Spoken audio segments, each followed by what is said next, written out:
Hey. What's up? What's good? What's happening? It's your girl KB. You know what I do and you know why I do it. Normally, I am on this channel or on this wave sharing a word from the gospel. But as of November 6th, let me put it like that, I've been on this channel sharing one fiasco after another. Now, I was getting ready to open my email when I'm looking at my browser and I see this news blip. Kid Rock says,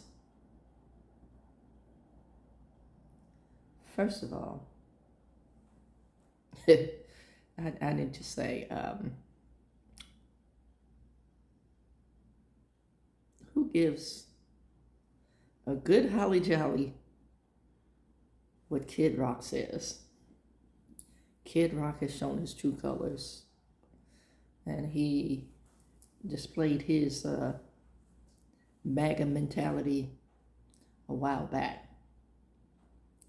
And I believe he did it because he's no longer relevant. But what he said was, the halftime show was a result of DEI blow up. And I want to say, says the king of cultural appropriation. How do you do, Mr. Pot? I'm black. Very well, Mr. Kettle. I'm black as well. And what I mean by that, the pot is calling the kettle black. Bruh. Robert.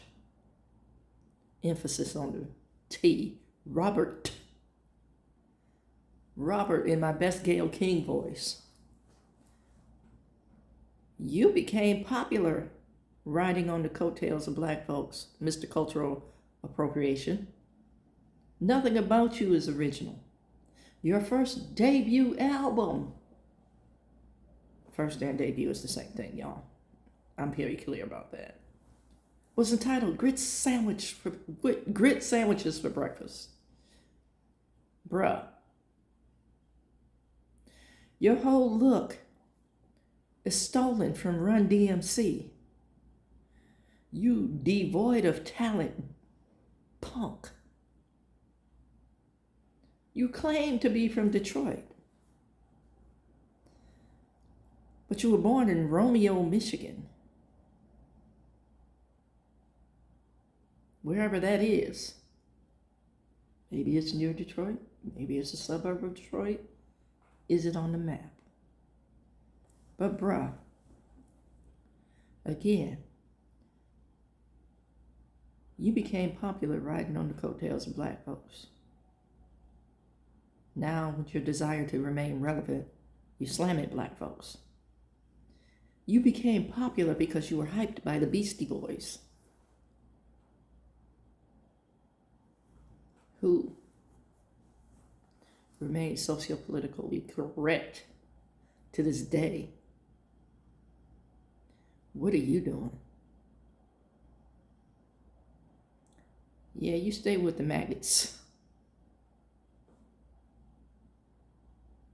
because your career is garnering the correct spelling of that term.